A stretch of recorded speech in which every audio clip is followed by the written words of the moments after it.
订婚宴当天，男朋友一家人浩浩荡荡地带了一大堆礼品，岂料打开里面全是空盒子。见我皱眉，他拉着我在一旁小声道：“宝宝，咱们结婚能不能不要3金？”我问他为什么，我家里人给我算命，说我和金不对付。再说这钱省下来买车不好吗？我冷笑：“那不巧了吗？我家也给我算了，说我和你也不对付。”订婚宴当天，程一家亲戚浩浩荡荡的来了一群人，而他和他妈却卡在饭点，才姗姗来迟。刚进门，准婆婆李秀华就一副没见过世面的样子般，眼睛到处瞟，还对着里面的布置指指点点。一会儿嫌我们挑的酒店位置偏，一边又嫌这里风水不够好。我觉得丢人，快速领着她到了宴会厅。到厅内，只见他瞥了一眼桌上的菜，阴阳怪气道：“我还以为是什么山珍海味呢，硬要选在酒店办，就桌上那几个小破菜，哪里吃得饱？要我说，也就你们城里人好面子。”我耐性子给他解释，那是餐前凉菜，等会儿开席时会撤掉，重新上主菜的。谁知他听后，指着桌上的8大碟小菜道：“你说什么？这些等会儿全部都不要了，那得花多少钱？”他侧面打听着订婚宴需要的开销，听到要3到5万，瞬间一脸的心疼，像花他的钱一样。有这笔钱拿去在我们老家办几桌酒极好，人多又热闹的，还顺带着婚礼也可以办了。说完还不忘白我一眼：“雪婷，不是我说你，都没过门，你就这么铺张浪费，大手大脚的，那以后还得了。订婚后，你们的工资卡的交给我来保管。我儿子他赚钱不容易，哪里经得起你这么挥霍？”我一愣，办酒席不是花的我家钱吗？和他儿子有什么关系？怎么就上升到我铺张浪费、大手大脚了？想到这，我不禁抿了抿嘴。他见我不搭腔，以为是我羞愧，指着桌上的菜，大手一挥：“你赶紧去把这小菜都给我退了，瞧着都是肉菜，少说也能退个大几百吧。还有这瓶装酒也不便宜吧，也一起退了。我们自己带酒来了，你把退掉的那个酒钱给我就行。”他理所当然地指挥着我，将台上箩筐里的酒搬过来。我这才知道，原来那里面装的不是给我下聘的礼，而是几瓶酒。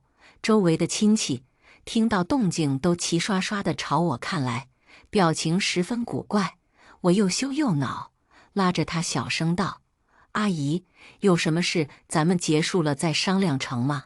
他却误以为我不好意思，一把甩开我的手，大声道：“你还怕丢脸呢？花这么多钱办酒席，一点也不知道勤俭持家，还杵在那干嘛？赶紧搬酒去啊！你舅舅可是特地从乡下挑过来给你长面子的，别浪费他一番苦心。”甚至还不要脸道：“这个酒钱你可别少了我的，晚点我还要给你舅舅对账的。”我听着他的话，又气又急，脸瞬间涨得通红，忙转头看向程毅，示意他来阻止他妈的奇葩行为。可我没想到，他不是来阻止他妈，而是来劝我：“宝宝，我妈也是好心，但她绝对没有恶意的。再说，这确实也浪费，是不是？这一瓶五粮液得好几千呢。我们以后结婚还有好多地方要花钱，能省点是点。”听到程毅维护他妈，我脾气瞬间上头。那浪费的也是我爸妈的钱，你们心疼什么？你瞧瞧你妈说的什么话，一个订婚宴还算计着做生意。我知道李秀华小气抠门，但没想到她这么贪心，就连我家花钱办酒席的酒，她都想着占点便宜。更何况这里的经理还是我爸的朋友，餐前菜本来就是送的，又是要闹着退酒退钱，这不就是在打我爸的脸吗？谁知程毅理直气壮道：“这钱给谁赚不是赚？再说我舅舅那酒是自家酿的，也不差。外面想买都买不到呢。这还是看在是你亲戚的份上，留了点过来，要我家掏钱买，叫给我家留的。我气笑，刚想再说点什么，只见程毅又补充了一句：我妈还不是为你好，原本她就不同意在酒店办的，这不都依你了吗？我发热的头脑不禁一下子冷了下来。依我，原本他妈是不同意去酒店办的，说他家亲戚多，车费也贵，要我们将办酒钱直接给他，他在乡下请亲戚吃顿饭就行。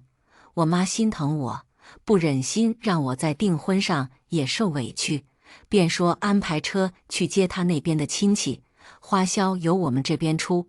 他妈一听有便宜占，立马就同意了。想到这，我脸上顿时有了些许怒意。那你意思是我家花钱办酒，没给你就赚这钱，成了我的错？既然这样，那等会儿酒席钱就你家出吧，你妈想干嘛干嘛。程毅一听脸色骤变，那怎么行呢？当初不是都说好了吗？咱们不换了，我都听你的。我妈只是太关心我，才有些口不择言。我现在就去说说她，你别往心里去。说着，他又走到他妈身边嘀咕了几句，大概是怕花钱了。他妈倒是听话，没再提换酒的事。回了主桌，他跑过来拉着我的手，向我道歉：宝宝，别生气了，这么多亲戚都等着呢，回家你打我骂我都行，有啥事咱们回家说成吗？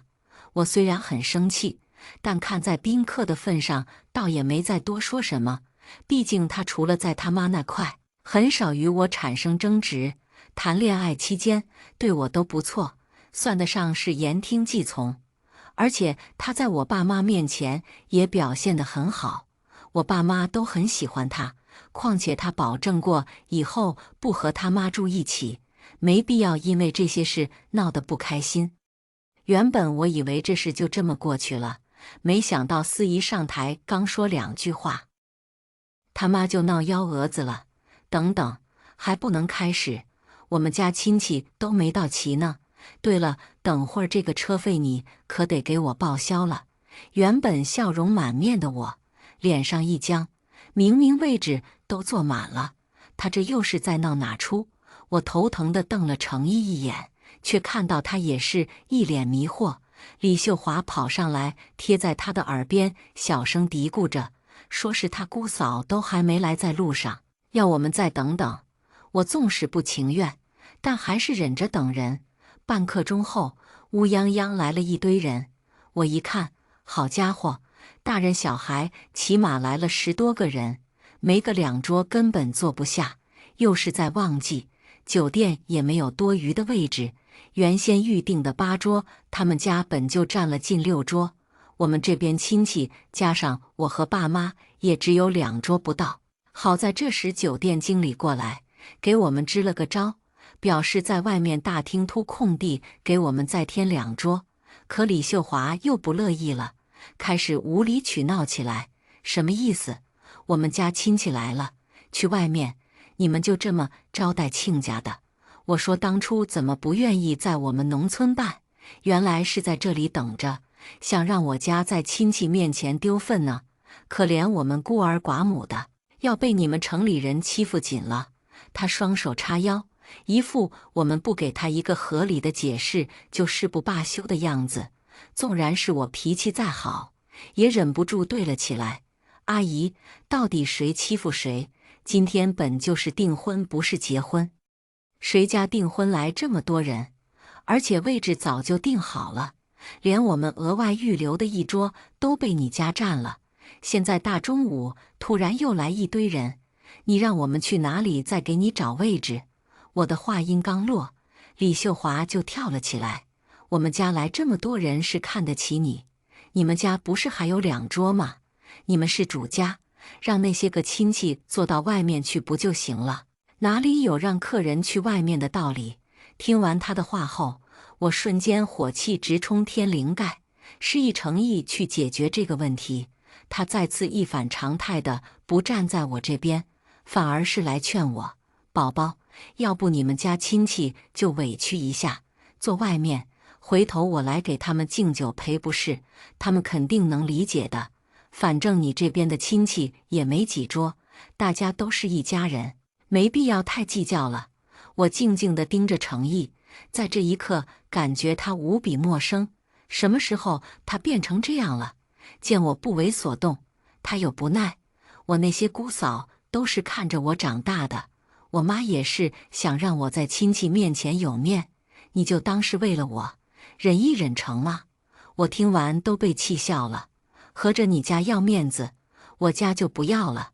本来就是个定亲，说好听点，就双方亲近亲戚派个代表就行。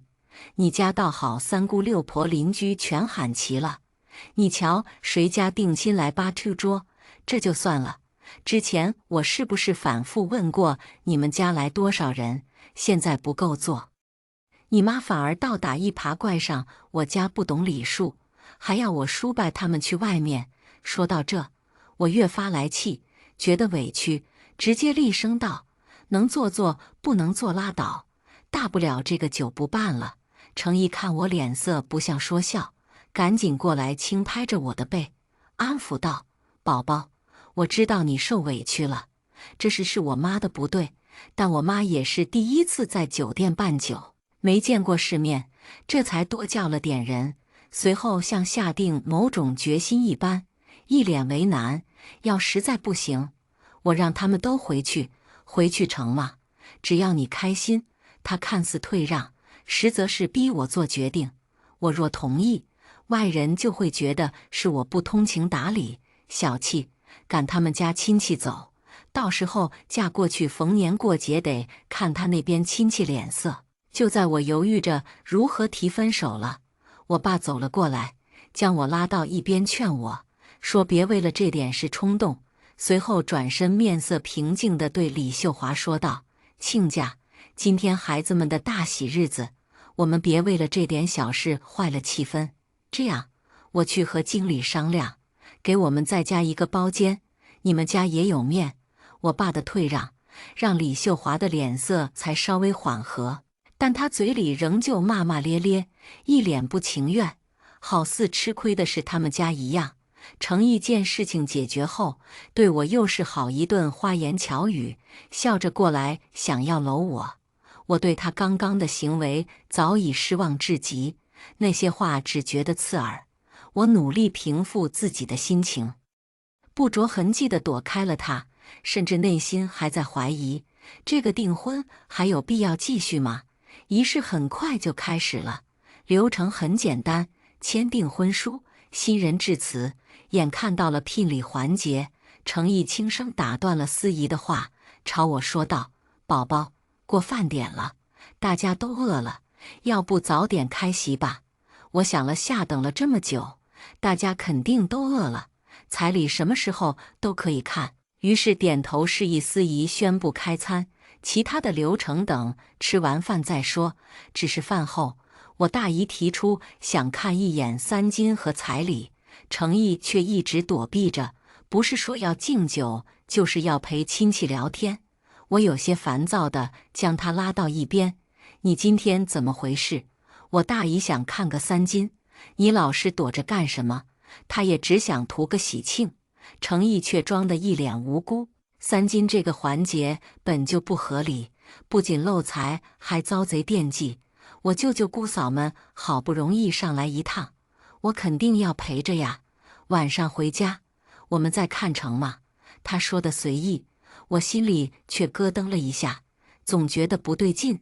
聘礼明明都在那里摆着，就一会儿功夫的时间，那我只拿给我大姨看总行了吧？见我要去拿台上面的礼盒，他立马冲了过来，挡在我面前，都说了晚上再看，你怎么就是不听呢？见他刻意阻拦，我意识到不对了，推开他，走到装3金的礼盒面前，是周六福的盒子，很好认。好家伙，打开一看，居然是空的。随后我又拆了几个，都是空的，瞬间傻眼了。我将空盒子递到他的面前，质问道：“这是什么意思？”见被拆穿，他开始慌了，拉着我在一旁小声解释道：“宝宝，咱们结婚能不能不要3金？我不理解他是什么意思，努力压住怒火，问他为什么，他却一脸认真地看着我。我家里人给我算命，说我和金不对付，我这不是怕你生气，所以一直没和你说吗？我见他说的诚恳，若有所思地点了点头，顺势提议，既然金克你，我也不能不通情达理是不？眼见他面露喜色，我嘴角露出一抹冷笑，那就给我买个名牌包包或者腊梅的护肤套装吧，实在不行，折现我也是能接受的。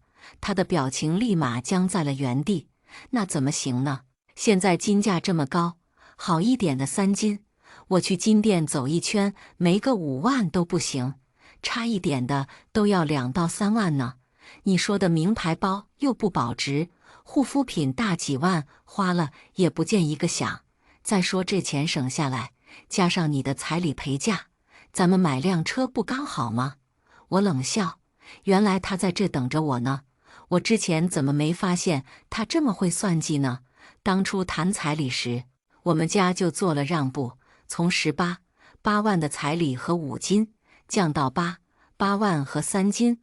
我爸妈也表示不会要我的彩礼钱，还会随10万的嫁妆。他当时说的信誓旦旦，保证会在订婚前备好3金和彩礼。没想到短短几天，他心底的小算盘盘算得如此之好，他还在试图劝我。我象征性问了一句：“车难道就保值了？”诚意脱口而出：“那能一起比吗？车子我能每天开出去上班，本就是个消耗品。你花几万买个包，买个化妆品，背在身上涂在脸上的，又没啥用，还浪费钱。”我听后更是气笑了。合着给我花钱就是浪费钱，给他买车才是正经事。明明谈恋爱的时候，我买了个新包，他会夸我说和我的气质好配，说我的眼光真好，还说以后赚钱了，多给我买几个包，让我每天换着背。我还为找到了一个给自己提供情绪价值的男朋友而开心，如今却和他妈如出一辙，说我浪费。我仿佛今天才认识这个人一样，可真是太会演了。他完全没察觉我的情绪波动，还一直围着我的耳朵叨叨叨，说那辆车他早就选好了，定金都交了，就等着我的陪嫁付尾款了。他说了那么多话，我只听进去他说交定金了，想起上个月他带我去店里看车，还选了好几款他喜欢的车，问我想买哪一款。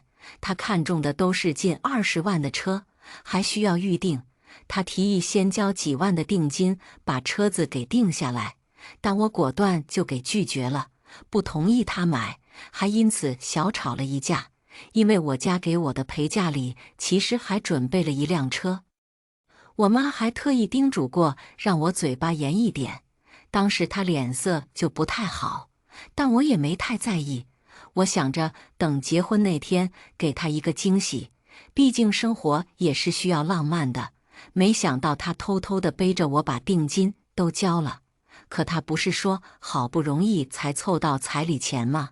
那他又是哪里来的钱交定金？想起他刚说彩礼加陪嫁能买一辆车，我瞬间什么都明白了。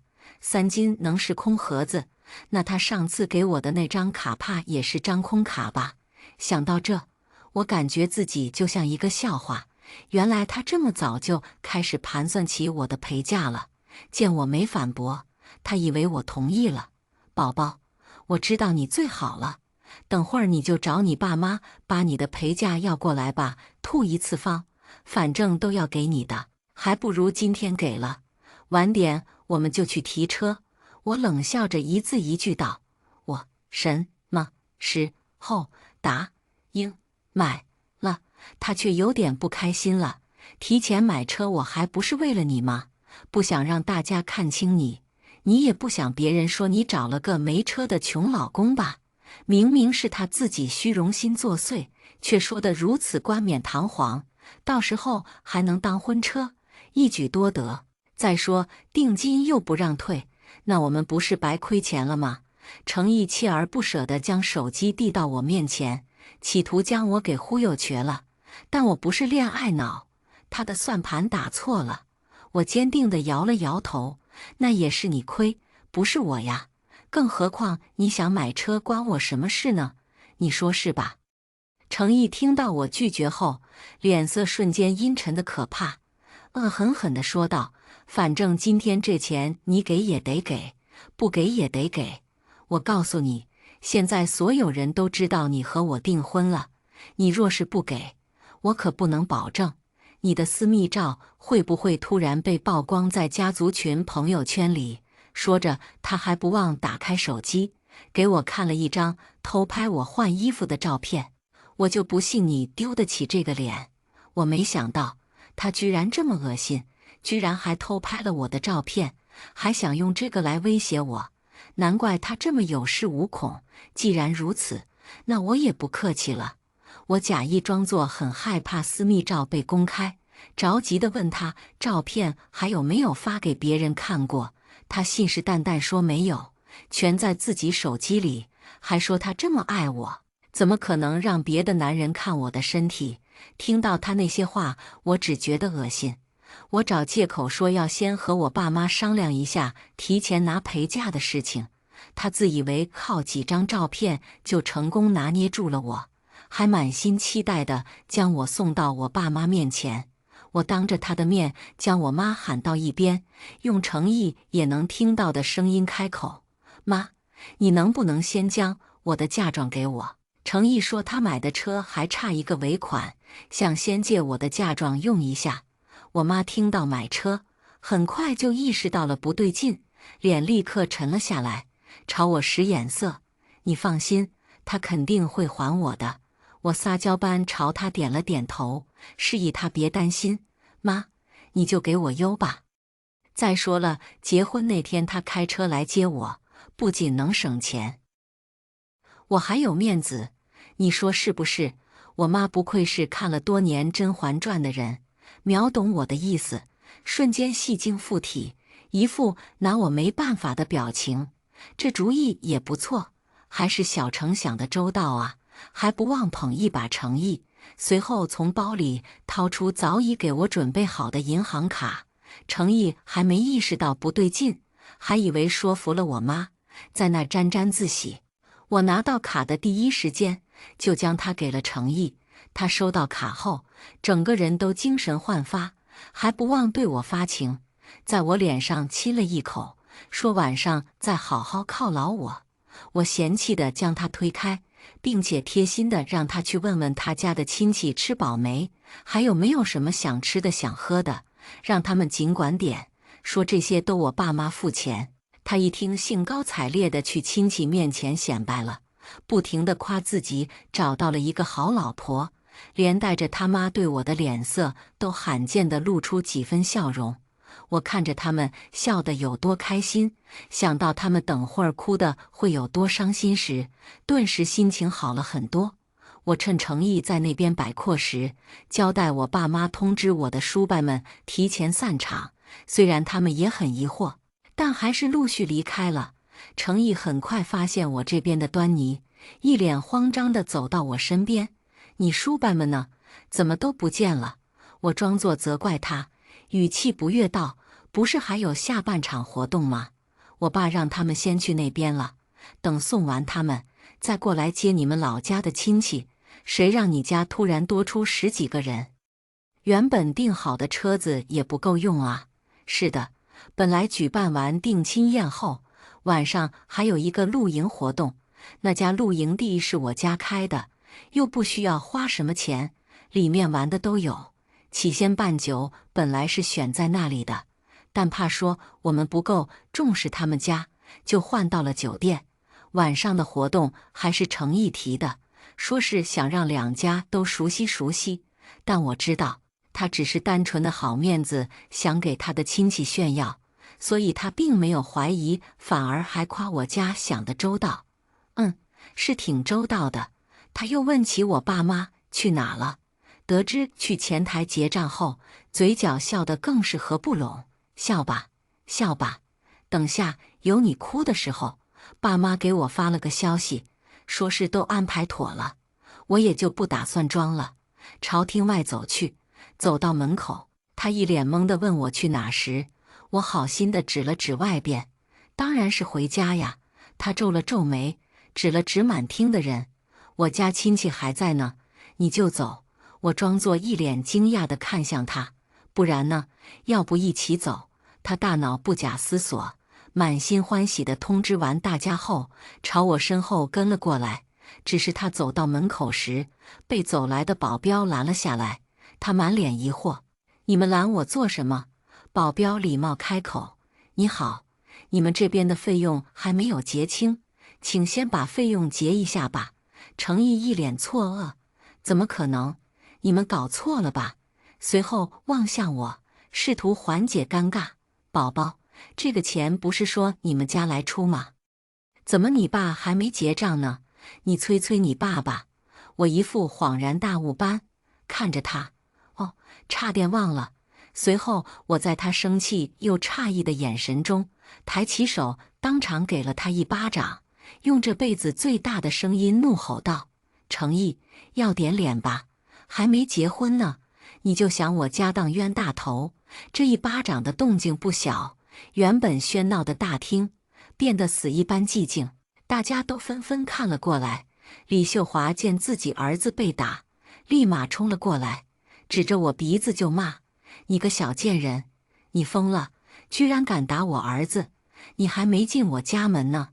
儿子，这个贱货不给你跪下来道歉，这个婚现在就给他退了。”他们家的那群亲戚也一个个加入辱骂我的队伍当中，我懒得和他扯，直接当着众人的面扯下了他们家的遮羞布。你家是有金山还是银山？我非得进你家门？一个订婚宴一听我家全包，你们喊了近100人来，连吃带拿的，连个3金都舍不得给我，还给我弄个空盒子作假。你们程家哪里来的脸？听清楚了，今天的婚礼取消，是我不要你儿子这个垃圾。李秀华被我对得哑口无言，脸都被气绿了。程毅则是没想过我会这么不给他面子，绕过拦着他的保镖，冲上来就想打我，却被从我身后出来的保镖死死地按在地上。他没料到我还有后手，瞬间怂了，想来拉我的手求饶：“宝宝，我不是和你说了吗？是我合金相克，不是故意不备3金的，我对你肯定是真心的呀。”我后退2步，讽刺一笑：“那不巧了吗？我家也给我算了，说我和你也不对付，所以程毅，我们结束了。对了，提醒一下，走之前你们记得将账结了，毕竟婚都退了，我家就没有义务承担这个费用了。”原本帮着李秀华指责我的那群人也开始慌了，顿时鸦雀无声。而程毅听我家不付钱后，不停地认错：“宝宝，我知道你是在气头上，有些冲动，千错万错都是我的错。看在我们这么多年感情的份上，你原谅我好不好？”李秀华见自己儿子这么低声下气地求我，瞬间不高兴了：“你个破烂货，都和我儿子住一起了，你有什么资格取消订婚？你还以为你还是个黄花大闺女呢？现在除了我儿子，谁会要你这个二手货？”听到他当众侮辱我，我的脾气也一下子就上来了，窜到他的面前给了他一巴掌。李秀华直接被我打懵了，捂着脸恶狠狠地瞪着我：“你敢打我？”我丝毫不畏惧，气势汹汹道：“打的就是你，不会说话就把你的臭嘴闭上。你怎么不说你儿子是个软饭男呢？娶媳妇彩礼给的是空卡，3金给的是空盒子，还威胁我给他车子付尾款，买不起别买呀，没用的东西，一家子吸血鬼！”李秀华被我对得一愣一愣的，话都说不出来。你，他还想过来打我。可看到我身边那群185大高个的保镖后，只能气得在地上干嚎。其他看热闹的人听出来是个什么情况，纷纷指责他们一大家子下作。这时，酒店经理将宴会的明细拿了过来，一共28万，要他们付钱。数字一出，那些亲戚的眼神充满了震惊。李秀华和程毅对视一眼后，也吓得不行。显然他们也不知道点的东西花了这么多钱。经理拿着 POS 机还在不停地催促交钱。程先生，你该不会是没钱交吧？没关系的，贷款我们这边也是能接受的。请问你准备抵押名下的房还是车呢？我们这边好让员工核实下能贷多少钱。程毅听后，脸刷的一下涨得通红，因为他名下除了刚交定金的车，什么都没有，连带着现在住的房子都是我爸妈给我买的。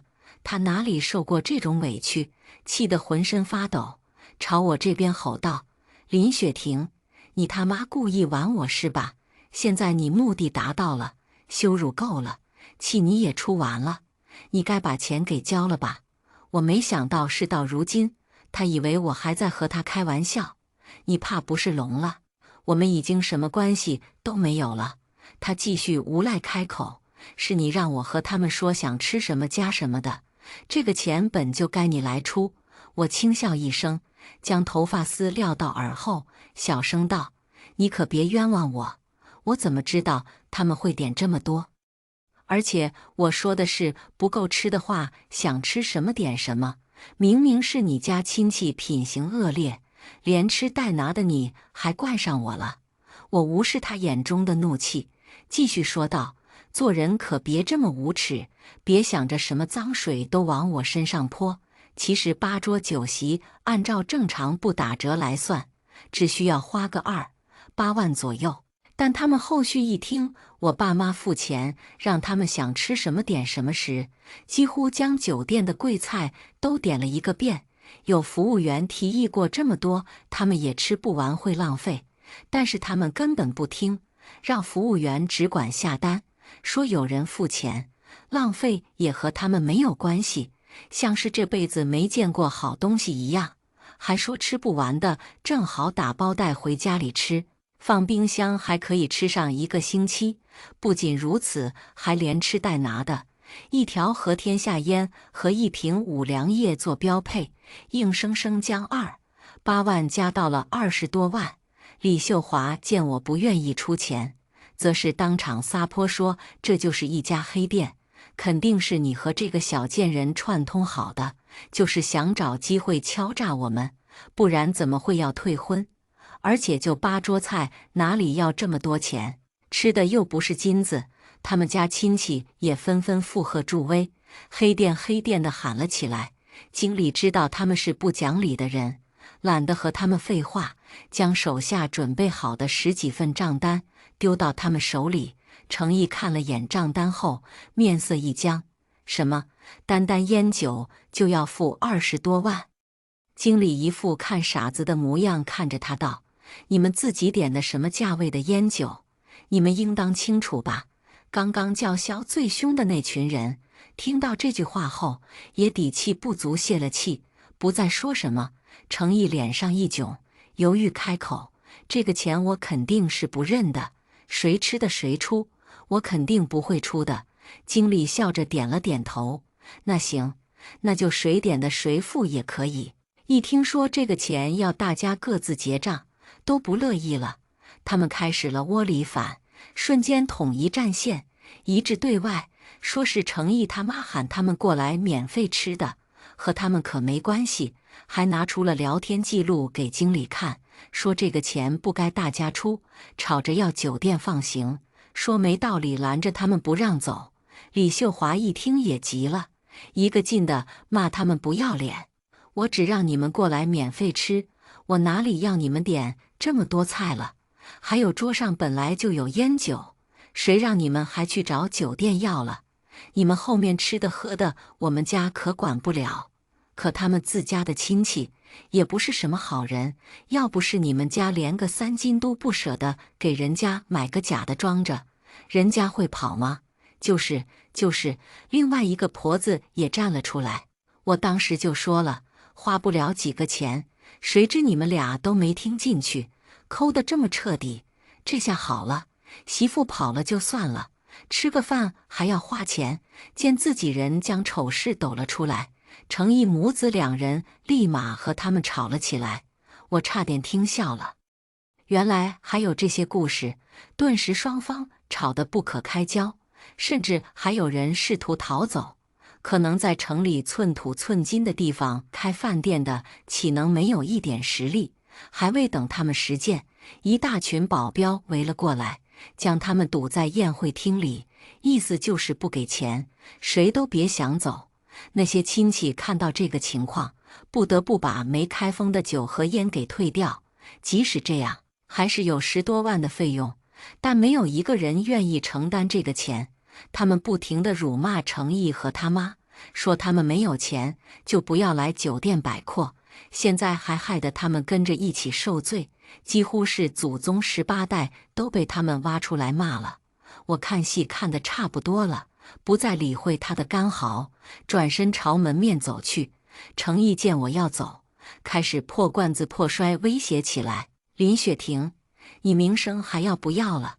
我告诉你，赶紧喊你爸妈把这笔钱给付了，不然你信不信我立马把你的私密照发出去，让你家身败名裂，一辈子抬不起头。”我眸中露出狡黠，故作生气道：“我已经把我的陪嫁给你了，我都没让你还，你还要我怎么样？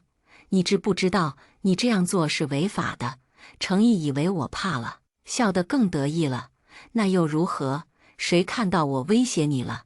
我给你最后一次机会，喊你爸妈交钱，你别给我敬酒不吃吃罚酒。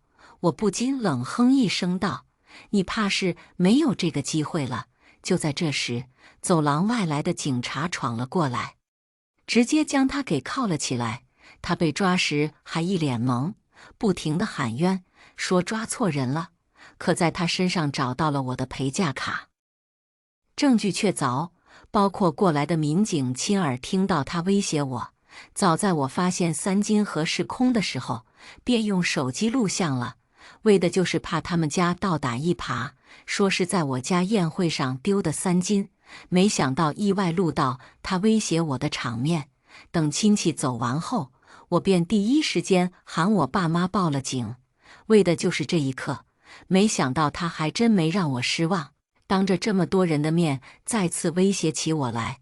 看着被抓走的程毅，李秀华一下失去了主心骨，他身后的亲戚朋友也都面面相觑，齐刷刷地望着他，督促着他快点掏钱，好让大家回家。他吵也不是，打也不是，见没办法了，只好装晕。可是他低估了酒店的手段，酒店将他送去了最近的医院，做了个全身检查，当然费用也算在了酒席钱里面，丝毫没落人口实。不仅如此，还派专人1天24小时陪着他。他们家其他的亲戚见这招管用，也开始纷纷装病，想要逃离现场。酒店不再惯着，直接按照吃霸王餐的标准报了警。因为人数较多，还有部分人的子女都在城里上班上学的，都丢不起这个脸。最后在警察的调解下，他们只能吃点亏，各自出了点餐打包的费用以及烟酒钱，剩下的8万块钱则是由程毅他们家出。钱交的比较少的亲戚倒也没说什么，只当是倒了大霉，和程家断绝了来往。而那些交的钱比较多的亲戚，每天24小时守在李秀华家里同吃同喝，逼他还钱。他没办法，只能闹到儿子订车的门店要他们退钱。得知本人没法来后，店里死活就不给退。李秀华一下子气疯了，在那里乱砸乱丢，发疯搞破坏。报了警后，经过调解，赔偿损失，后退了6万块钱，还是不够还债。最后逼得李秀华将村里的老屋和田地都卖了，可还是没有补上这个窟窿。不知是谁给他出的主意，让他去找了个调解栏目，想让我来承担这笔费用。那个栏目是以替人申冤、打抱不平为主，黄金泉节目组在接到他这条求助后，第一时间给我和我爸妈打了电话，要我们配合采访。只是很可惜，时间不凑巧，我和我爸妈都不在家，因为我们正好在外省旅游，庆祝成功远离渣男。简单解释后，拒绝了他们的请求。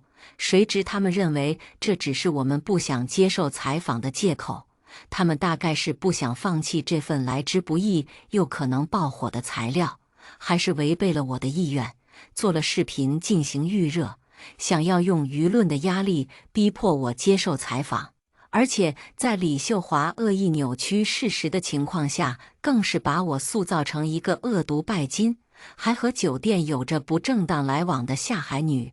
因为这起纠纷比较大，故事也叫离谱，预告刚播出后就大火了。李秀华的亲戚也纷纷跑出来控评，说我联合酒店设下的杀猪盘，骗婚又骗钱，说他们就是那群受害者，要我们家给个交代。瞬间席卷了各个短视频平台。我和酒店经理叔叔知道后，刚开始都是各自积极回应，还拿出了诚意被抓的视频证据，以及酒店的视频，更是说出了这件事情的原委，来证实我们的无辜。可是没人信啊，他们认为那都是我们花钱 P 的，那些人只想着看热闹，去抨击别人，那就没办法了。我也不是软柿子，直接一纸公文将节目组告上了法庭。粉丝们见状后，也纷纷站出来表示支持节目组重拳出击，为李秀华打抱不平。一时间，我们一家人和酒店都被置于风口，任人辱骂。他们嘲笑我们动不动就是律师函，搞得和明星一样。结果多少明星被打脸，更认定了我们就是在逃避，心虚，说等着看我们被打脸。还有些好事者人肉到了我家人的信息给公布了出来，我们收到了无数辱骂的电话和短信，连带着我们在旅游的路上都被路人逮着辱骂和驱赶。我也没惯着他们，直接报了警，顺带着将网上曝光我的人给告了起来，丝毫没有和他们内耗和解释。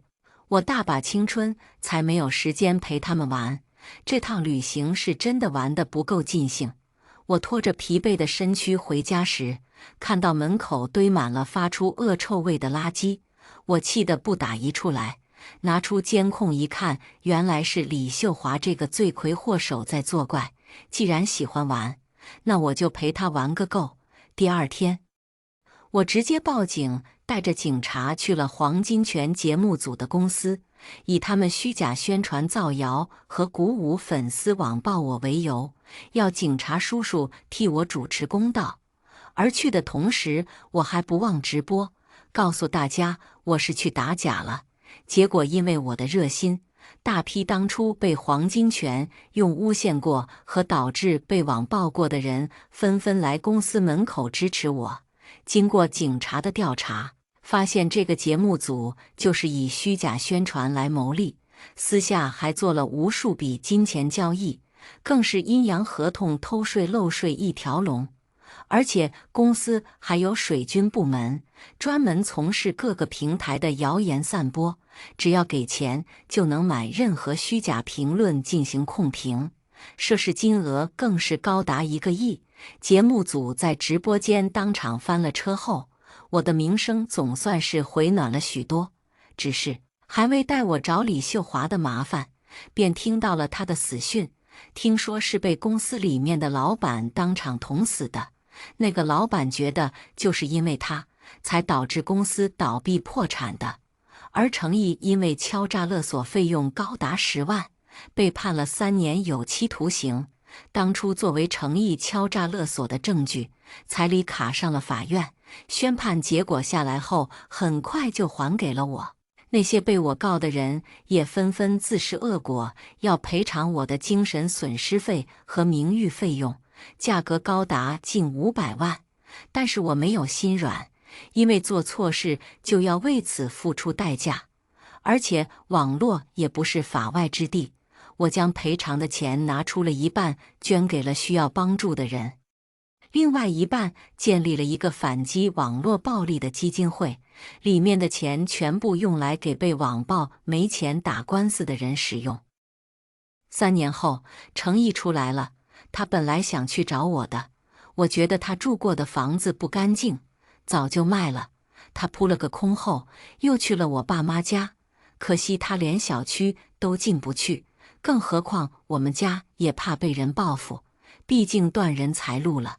早就搬到别的城市安家了，但他真是不死心，他还去了我家的露营地闹事，结果工作人员理都没理他，直接报警，让他又喜提了牢饭15天，大概是老实了，也没有听工作人员提过他了。结果1年后，我在某短视频平台居然刷到了他在天桥下乞讨的视频，原来他靠着那张不算丑的脸，又靠着贷款将自己包装成某2代，又去骗了个女朋友。这个女孩来头也不小，是的黑道老大的女儿。知道他真实情况后，直接让他爸把他打残丢了出来，让他去街上乞讨。我听完只觉得一阵唏嘘。有一天我回老家参加朋友的婚礼，刚吃完席，准备开车回家，只见一个穿着破破烂烂衣服的男人冲到我车前跪了下来：“宝宝，我知道错了，你原谅我吧好不好？以后我给你当牛做马，只要你原谅我，我干啥都行。我只有你了呀宝宝。”我抬头一看，居然是程毅，胡子拉碴的，完全看不出个人样。我翻了半天包，终于从里面翻出了10块钱，我丢到他的面前道：“拿着钱滚吧，我这个车你可摸不起。”他早已没有了往日的自尊心，依旧跪在我的车前不肯离开。我按了按路虎，朝他说道：“其实这辆车就是我爸妈当初给我的隐形陪嫁，可惜了，你没机会开了。杀人诛心。”只见程毅流下了羡慕的眼泪，识相地让开了路。接下来我们来听下一个故事。我说完这句话的时候，陶旭的表情一下子裂开了。从来不在我面前抽烟的他，从书桌的抽屉里掏出一根，然后点燃。那呛鼻的烟味瞬间就在这小区域蔓延。我透过这阵烟雾看他，英俊的侧脸好像跟我8年前遇到他时毫无分别，也许还因为年龄的增长多出些许男人味。你什么时候知道的？签首付合同的第1天。说来也很巧，那天我本来不休息，也不想请假，毕竟请假1天要扣接近1000块，我有点舍不得。但那天接待的客户正巧在路过那个楼盘时说想下来看一看，我便欣然同他一起前往，却在样板间撞到了陶旭带着另外一个女孩看房子。到时候我再首付一套，就选楼上楼下，住得近一些也好照顾你。那女孩靠着他问：“你哪来那么多钱？”我妈说要赞助我一部分，到时候就拿来付你那套好了。陶旭的妈妈是个老师，退休金不菲，又被学校返聘。其实去年我们曾经有一个机会买公底房，总价要低不少，但是首付要50%。我们钱不够，我提出可以向他妈妈借一部分，我年终奖到了就还。可是陶旭拒绝了。我妈一个人，她身上没钱没有安全感的。我们想买房子就自己努力，别让老人家跟着着急。我借口去上厕所，等陶旭他们走了才回去照应客户。我那客户就是个人精，他在我闪身出门或者表情微变的那一刻就明白了什么。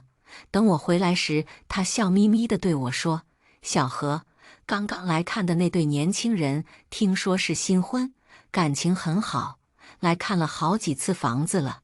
你不是说也想跟你老公买房子，要抓紧了哦。听说这里卖得很不错，成年人的点到为止。”我接受了他的好意，微笑着点了点头。其实我的心里一点也没有表面上看起来那么平和，这不仅因为察觉到丈夫已经出轨，更因为出轨的那个人我是认识的。那个女孩叫程宁，去年她还是我老公毫无血缘关系的表妹，今年随着舅舅婚姻关系的破裂，早已是毫无瓜葛的两个人。我怎么也没想到她会变成我婚姻的第三人。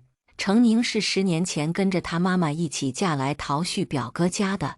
陶旭表哥是个寡言但能干的男人，35岁才娶上媳妇，对他们母女是有求必应的，连带着家里其他人都对他们客客气气的。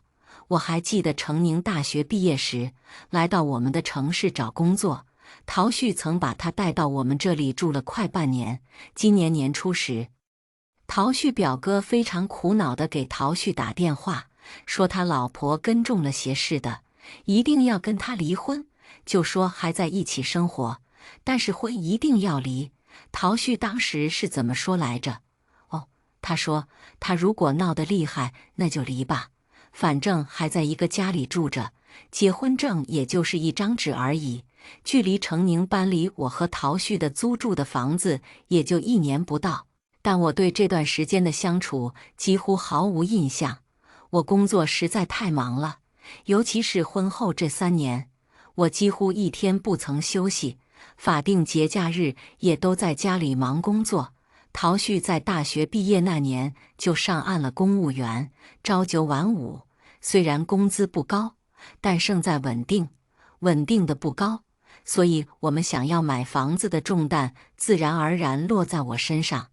而我运气不错，毕业就搭上了电商和宠物食品双红利时期，短短几年已经是产品开发经理，手上供应商无数，每年的分红和年终奖都为我们的房子首付添砖加瓦不少。就在2个月前，季度奖金发下来后，我欣喜若狂地告诉陶旭，我们终于攒够首付了，可以开始看房了。陶旭终于慌乱地熄灭了他手上的那支烟，因为他听到了我的咳嗽声，他仿佛在那一刻才意识到我有哮喘，不能闻烟味。他走到窗边打开了窗户，然后回头问我为什么一直没说，因为怕自己不坚定，所以收集了很多证据和截图，既要让你无可辩驳，也要让我自己死心。所以你这些天没去上班？我点了点头承认了。对，忙着跟踪你们以及度假。我看到他拿着烟的手微微有点颤抖，烟烫到手，他才如梦初醒般的松开了。那烟蒂落在书桌上，瞬间就留下了痕迹。他用手擦了擦，发现擦不掉后，微不可闻地叹了口气。他抬头冲我说道：“你用的桌子都像你。你是眼里一点沙都不能揉，他是一点灰都不能沾。”我上前抚摸着那痕迹，说道：“蚌里的沙经历漫长的痛苦会变成珍珠，我眼里的沙大概只会变成我的肺部结节和乳腺增生吧。而且我不得不提醒你，陶旭，你出轨了。你在我们的婚姻里不是放了一粒沙，而是定时炸弹。”我指了指摊在桌面的离婚协议，说道：“签了吧，我1分钟都跟你过不下去了。想到你用那张对别人说过甜言蜜语的嘴在跟我说话，我都觉得恶心。当然，也许还做过其他更亲密的事，我只要一想到这件事，我就反胃的饭都吃不下。陶旭，你真的太恶心了。”他的手不自觉地在桌面敲打，发出声音。他在思考难题时惯有的小动作。你一定要这么咄咄逼人吗？我听到这句话，突然笑出声来。你出轨的时候顺便参加了渣男培训班吧？这话术一模一样啊！我压根没给他继续说下去的机会，一股脑地说完了他的台词。婚姻出现问题肯定不是一个人的原因，你天天忙工作，根本时间照料家庭和经营感情，是你给了我可乘之机。女人就应该体贴，应该温柔小意，你自己也应该反省下，为什么我要出轨？一个巴掌是拍不响的。我不想离婚，被我抢白的陶旭看起来还有点生气，尤其我带笑说出最后一句话的时候，他瞬间就爆发了。我是真的不想离婚。我面无表情，关我屁事，我他妈的还不想我男人出轨呢，这是我能控制的吗？陶旭的情绪在听到我这句话后忽然得到了控制，他哼笑了一声，那你也控制不了我不想离婚，我不签字你能拿我怎么着？他很少有这样失态的时刻，政府工作多年，他总保持着一股四平八稳的作风，生活中也是如此。我不想跟一个情绪即将失控的男人废话太多，一个人想要离婚就没有离不掉的，那我只能说你敢做不敢当。我已经做好了万全的准备，我用47天给这场离婚安排一个万无一失的结局。双双，你真的觉得在咱们俩这段婚姻里，你一点错都没有吗？我望着他的眼睛，斩钉截铁，没有。我工作勤勉，孝顺婆婆，也分担家务，请问我错在哪里？工作出色就难免强势，孝顺公婆就不免分心，分担家务肯定偶有牢骚。生活中所有的事情都有两面性，你不能既要又要，不要试图用你工作上破下属的那一套来对付我。家不是你的战场，没有需要你征服的对象。最后，谨记一点，你是我们这场失败婚姻的罪魁祸首，没有之一。凡事从自己身上找原因，别妄图掰扯别人，别让我看不起你。我去了售楼处，那边表示已经走完所有流程了，退首付会相当麻烦。没关系，再麻烦也有个章程，请你发给我。然而我前脚从售楼处走出来，后脚就接到了陶旭妈妈的电话。她这个人有点古怪，平时也是无事不登三宝殿的性格。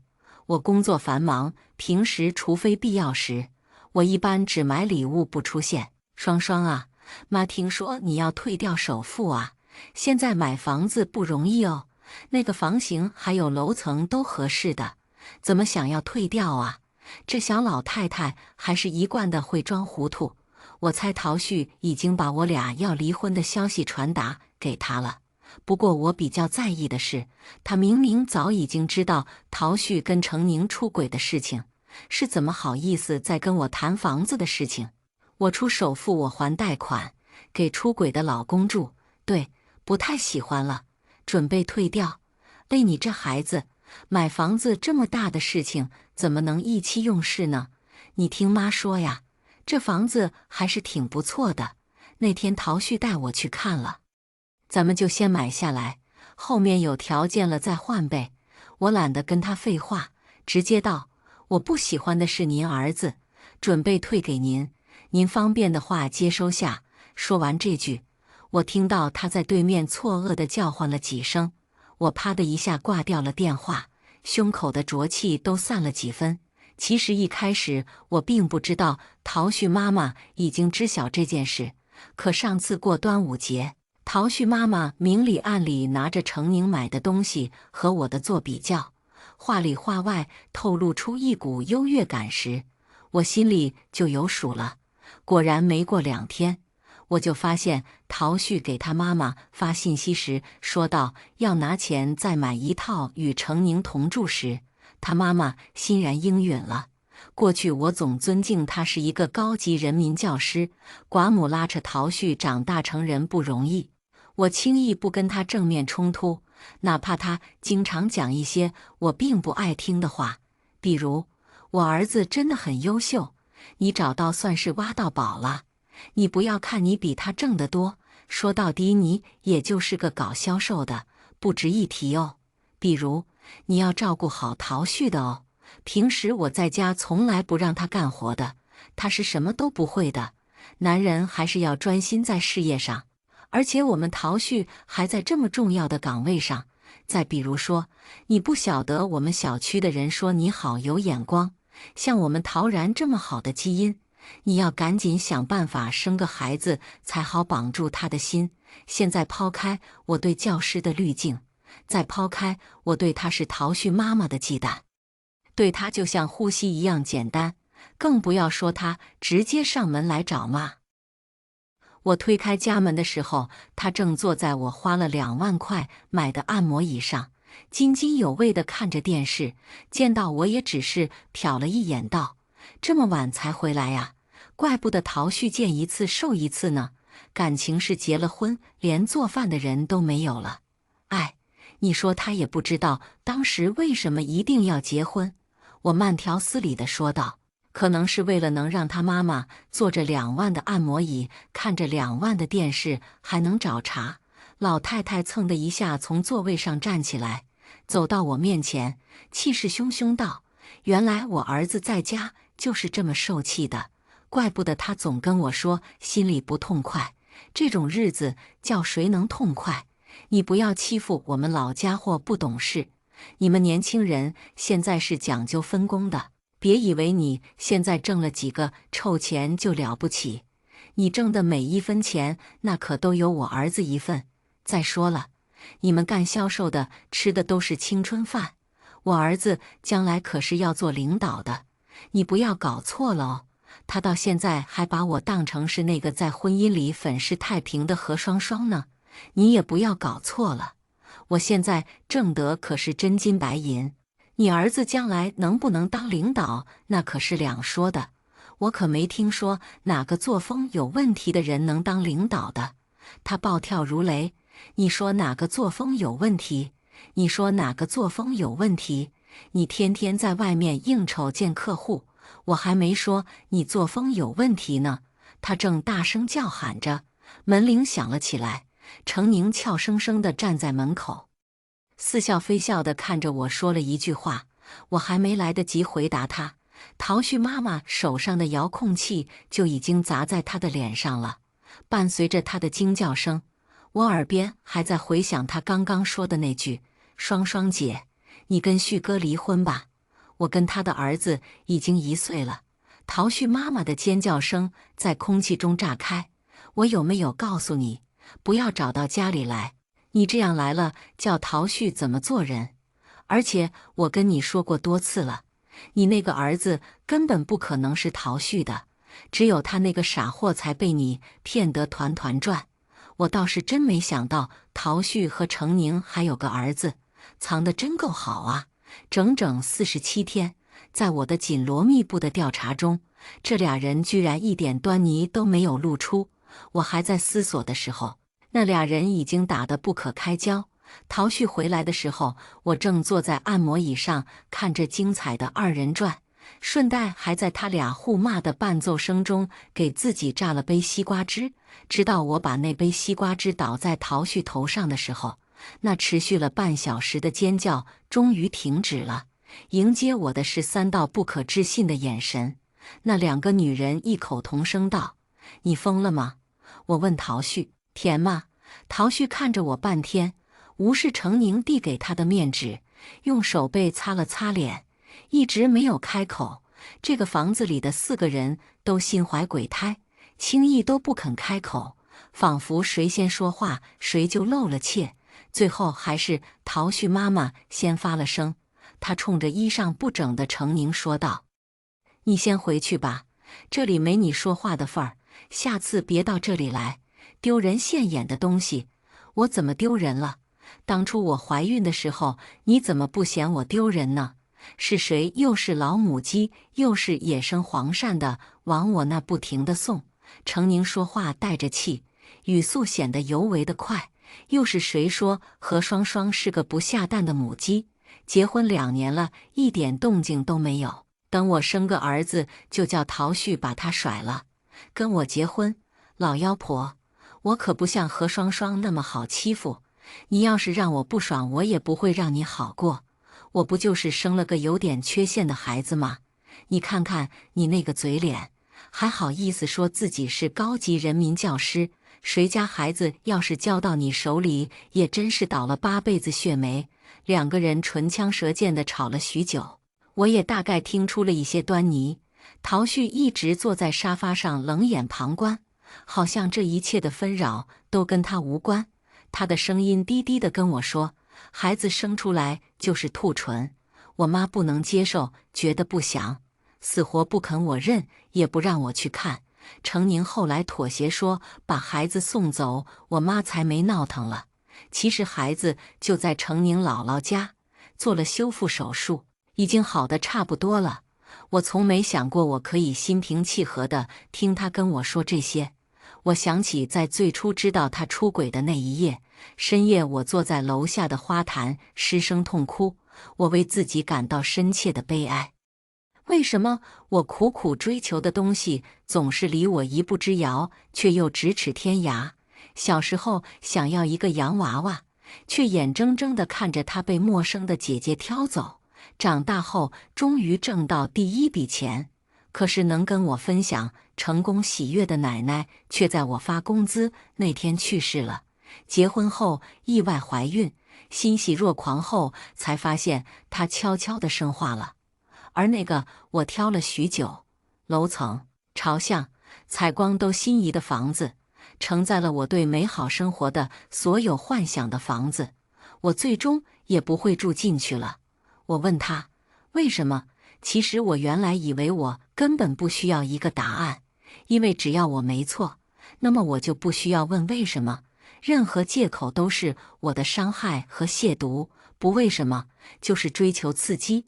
说完这句，他自嘲一笑，听起来很可笑。可我真的想说，哪怕我和程宁都生了孩子，我也没想过我要跟你离婚。以前快活的时候没想过爱不爱的，可那天你跟我提离婚的时候，我才发现我大概是真的爱你的。我一点儿也不想离婚。他的手紧张地握住又松开，像是走上刑场的囚犯，等待我的审判。又或者说他明明知道答案，可在我说出来以前，他还是仍旧不死心。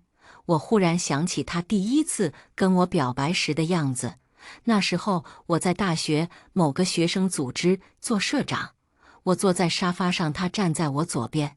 他说：“你能考虑下我吗？”那时他的后手也是这样一张一合，直到我把手放进了他的手掌，他才欣喜若狂地蹦起来。这是真的吗？而这一次终于轮到我说出这一句，这是真的吗？陶旭，这么多天我一直在问自己，这一切都是真的吗？你为什么要这么对我？我到底哪里做错了？其实我以为我做好了万全的准备，只等你点头或者签字，然后潇洒地离开。可我整日整夜的失眠，大把大把的掉头发，体重一斤一斤的掉。陶旭，我真的不甘心啊！我指着对面还在发疯的程宁说道。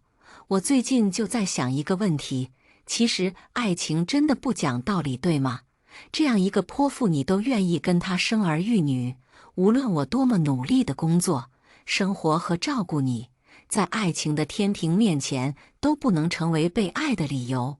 陶旭一边摇头一边说道：“不是这样的，双双。”我穿过狼藉的客厅，把三个人留在原地，转身回了房间。我怕再多待一秒，我会对着这个滑稽的场面发疯和流眼泪。我接受不了这样的场面，也接受不了这样场面里的自己。我翻开手机里样板房的照片，一页一页地翻着，忽然就翻到了我当初根据这个样板房画的设计图，一笔一画，像编织美梦一样装饰我的房子，无一处不是我的精心落笔和用心设计。而淘宝又在此刻通知我，您关注的商品降价了。我本准备清除消息，却不小心点了进去，是一个小编辑。当时陶旭看到就说很喜欢，我答应一定安排上。而购物车里还躺着诸如此类的物品，零零总总的有整整300个之多。如果不是打算装修，我甚至不知道淘宝的购物车居然也是会满的。如果现实里的所有痛苦能像购物车里的一键清除一样好用就好了，那我何苦还坐在这里悲春伤秋？别人失恋30天后就迎来了新的爱情，可为何我戒断了47天，还是会被过往的一点点小事刺痛呢？陶旭打开房门走了进来，客厅已经空无一人。他就是有这样的魔力，让所有爱他的人为他妥协。所幸我终于从这苦海中挣脱出来，也许痛苦，也许难堪，但至少不再绝望了。双双，是我对不起你，我们能不能暂时不离婚？理由，别用你还爱我这种话来搪塞我。你知道我一点儿都不在乎，我正准备参加升职竞选了，4年一次的机会，错过了要再等4年。我望着他笑了笑，可是这关我什么事呢？他似乎没想到我会这么说，错愕显在了脸上。沉吟半晌后，他答：之后财产分割方面，我可以让步。见我没有反对，他继续说道：你那边的存款我不要。我差点笑出声，这算盘打得我奶奶在天国都能听见。上2个月刚付完首付，为了付首付，我掏空了我所有的存款，甚至这么多年的公积金都提取出来了，现在卡里剩下的大概5位数都不到。然后我这边有10万，本来准备拿出来装修的钱，我们一人一半。房子首付退出来之后，你7我3，你那10万我不要，房子首付退出来都给我。陶旭还准备开口，我立刻道：再还价就免谈了。他没有筹码，所以谈判根本没有胜算可言，他不得不答应了我的要求。随后我继续说道：约定好离婚日期，你竞选结束后怎么样？我不对你的竞选结果负责任，但我保证这段时间我不会给你找事。临走时，陶旭对我说：不知道为什么，我总觉得这一切好像都在你的掌握之中。我原本确实打算通过一些手段逼陶旭放弃首付的，人不行了可以当成垃圾扔掉，但钱不行。不过陶旭妈妈和程宁忽然间的反目成仇，让我的事情变得顺利得多。他们甚至让我手中有了更多的底牌，应对接下来有可能发生的各种意外。他俩的翻脸其实也不难理解，本来老太太客客气气的，反正有人愿意无名无分地跟着他儿子，上赶着的伺候他儿子，他高兴得很呐，说明他儿子魅力大。可现在不同了，陶旭迎来了人生第一个事业上升期，任何会影响的事物都会变成这个老太太的眼中钉肉中刺，更不要说关系到陶旭的作风问题。程宁和儿子的存在已经成为陶旭升职加薪的挡路石，那怎么行呢？而程宁，他一直指着这个孩子能傍上陶旭，又怎么会眼睁睁地看着机会流失呢？他为了这件事苦心经营了许久，让他妈把婚都离了，就是为了以后能上位而不被说闲话。虽然说没有什么血缘关系，但法律上到底是表哥表妹的，到哪里都是说不过去的。他妈妈也是听他忽悠，说自己将来能当官太太的，一定把他接到城市里享福。这不，陶旭带着看的那几套样板房，程宁后来又带着他妈妈来看了许多次，去一次挑一次毛病，不是公摊大了，就是面积小了，不是楼层差了，就是采光一般，总之差点把销售搞毛了。当然这销售也是个奇才，他是我的中学同学，当年我们关系还是不错的，他形象好，气质佳，大学一毕业就进了售楼处，所以买房的时候我也自然而然地想到他了。陶旭并不知道这一点，因为可能是在政府工作的原因，陶旭非常善用裙带关系，我怕让同学为难，就没有特意表明我们的关系。这让陶旭居然毫不在意地带着程宁在同一个销售手上看房子。他认为不会有人跟业绩过不去而跑到我面前来多嘴多舌。我只能说他确实比我更懂人性。